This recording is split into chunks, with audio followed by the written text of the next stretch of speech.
నమస్తే welcome to speed news.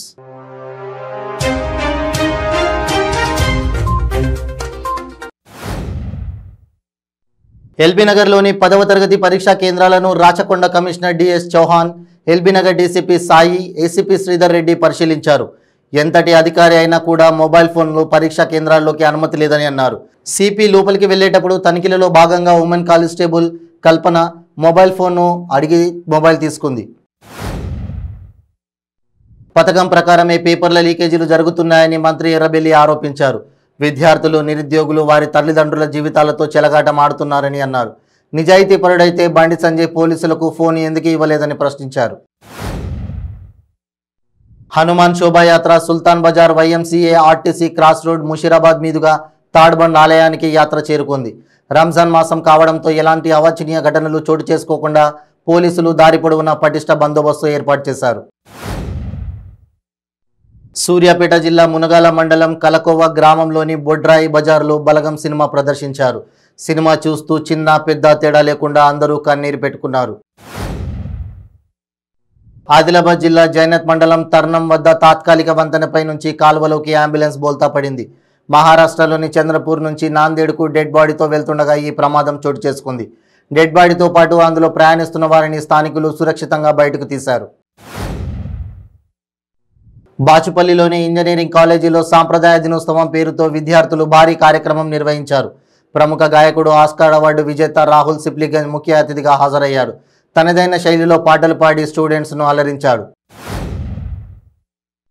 Konaseema జిల్లా ముమ్మిడివరం మండలం కొమనానపల్లి వద్ద జాతీయ రహదారిపై జరిగిన ప్రమాదంలో ఒక యువతి మృతి చెందగా నలుగురు తీవ్రంగా గాయపడ్డారు.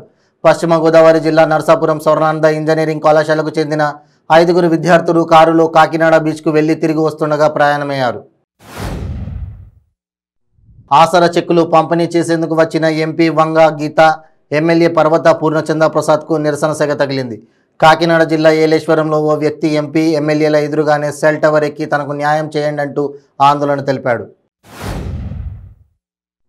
మాజీ ఉప ప్రధాని బాబు జగజీవన్ రామ్ జయంతి వేడుకలలో విశాఖలో ఘనంగా జరిగాయి.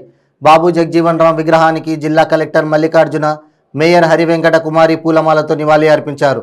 స్వాతంత్ర ఉద్యమంలో చురుకుగా పాల్గొన్న అనంతరం భారతదేశ ఉప ప్రధానిగా సేవలందించిన బాబు జగజీవన్ రామ్ వెనుకబడిన వర్గాల అభ్యున్నతికి ఎనలేని కృషి చేశారని అన్నారు. గజ్వేల్లో హనుమాన్ జయంతి సందర్భంగా మహా ర్యాలీ తీయడం జరిగింది. కుల, మత, వర్గ భేదాలు లేకుండా ముస్లిం సోదరులు ర్యాలీలో పాల్గొన్న ప్రతి హిందువుకు మంచినీరు, మజ్జిగ, నిమ్మరసం మసీదు వద్ద అందజేశారు. ఈ ర్యాలీకి ముఖ్య అతిథిగా తెలంగాణ రాష్ట్ర forest development chairman Vanteru Pratap Reddy హాజరయ్యారు. మహబూబాబాద్ జిల్లా డోర్నకల్ ఎమ్మెల్యే రెడ్డి నాయక్ సంచలన వ్యాఖ్యలు చేశారు. నేనెప్పుడు చేస్తానా అని చూసేవాళ్ళు చాలామంది ఉన్నారని, నా ఓటమి కోసం గతంలో పనిచేశారు, భవిష్యత్తులో మా పార్టీ నుంచి కూడా పనిచేస్తారన్నారు. 10వ తరగతి పేపర్ లీకేజీ కేసులో చెంచల్గూడ జైల్లో రిమాండ్లో ఉన్న తెలంగాణ యువజన కాంగ్రెస్ అధ్యక్షుడు శివసేన రెడ్డి, ఎన్ఎస్యుఐ నేత బల్మురి వెంకట్ను నేషనల్ యువజన కాంగ్రెస్ అధ్యక్షులు BV Srinivas, state incharge Surabhi Dwivedi, నగర అధ్యక్షుడు అనిల్ కుమార్ యాదవ్ పరామర్శించారు. ఇటీవల తెలంగాణలో 10వ తరగతి తెలుగు, హిందీ ప్రశ్నపత్రాలు వాట్సాప్లో దర్శనమివ్వడం తెలిసిందే. దీనిపై ఏపీ విద్యాశాఖ మంత్రి బొత్స సత్యనారాయణ స్పందించారు. పేపర్ల లీక్కు పాల్పడిన వారిని దేవుడు కూడా క్షమించడని అన్నారు. విద్యార్థుల భవిష్యత్ నాశనం చేయడం దౌర్భాగ్యమని పేర్కొన్నారు. మంచిర్యాల జిల్లా మందమర్రి శ్రీ భక్తాంజనేయ స్వామి ఆలయంలో చైత్ర శుద్ధ పౌర్ణమి ఆంజనేయ స్వామి జన్మదిన మహోత్సవాన్ని నిర్వహించడం జరిగింది.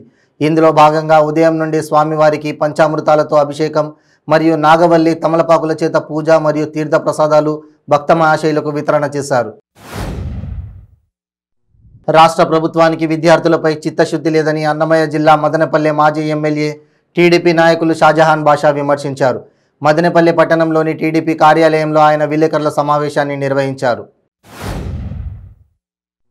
ఎన్టీఆర్ జిల్లా కొత్తూరు తాడేపల్లిలో ఫారెస్ట్ అసైన్డ్ భూముల్లో అక్రమ తవ్వకాలను తెదేపా నేత మాజీ మంత్రి దేవినేని ఉమా పరిశీలించారు. దేవినేని ఉమా మాట్లాడుతూ వైసీపీ నేతలు ఫారెస్ట్ భూములు, పేద రైతుల వద్ద అసైన్డ్ భూములను బెదిరించి లాక్కొని అక్రమ తవ్వకాలు చేస్తున్నారని ఆరోపించారు. గన్నవరం టీడీపీలో విభేదాలు భగ్గుమన్నాయి. మాజీ ఎంపీ, మాజీ మంత్రి, మాజీ ఎమ్మెల్యే ఎదుటే హైవేపై టీడీపీ కార్యకర్తలు బాహాబాహికి దిగారు. జిల్లాలో ఈ నెల 12, 13, 14వ తేదీల్లో చంద్రబాబు పర్యటనలో భాగంగా బాపులపాడు మండలం హనుమాన్ జంక్షన్లోని టీడీపీ కార్యాలయంలో ఏర్పాటు చేసిన కార్యకర్తల సమావేశానికి నాయకులు కార్యకర్తలు హాజరయ్యారు. తెలంగాణ ప్రభుత్వం పాత్రికేయుల మీద పెడుతున్న తప్పుడు కేసుల మీద విచారణ చేపట్టి జర్నలిస్టులకు రక్షణ కల్పించాలని తెలంగాణ జర్నలిస్టుల ఫోరం డిమాండ్ చేసింది. వరంగల్ జిల్లా హెచ్ఎంటీవీ స్టాఫ్ రిపోర్టర్ ప్రశాంత్ మీద తెలంగాణ రాష్ట్ర ప్రభుత్వం అనేక తప్పుడు కేసులు పెట్టి అతన్ని మానసికంగా శారీరకంగా హింసిస్తూ భయభ్రాంతులకు గురి చేస్తోందని ఆరోపిస్తూ మానవ హక్కుల కమిషన్లో ఫిర్యాదు చేశారు. గుణదల రైల్వే ట్రాక్పై పెను ప్రమాదం తప్పింది. గుణదల ట్రాక్ లెవెల్ క్రాసింగ్లో కార్లు ట్రాక్టర్ల వల్ల ట్రాఫిక్కు తీవ్ర అంతరాయం కలిగింది. వాహనాలు అన్నీ నిలిచిపోయాయి. అదే సమయానికి ట్రైన్ రావడంతో స్థానిక ప్రజలు వాహన చోదకులు భయాందోళనకు గురయ్యారు. వనపర్తి అంబేద్కర్ చౌరస్తాలో వనపర్తి బీఆర్ఎస్ పార్టీ శ్రేణులు బండి సంజయ్ దిష్టిబొమ్మ దహనం చేశారు.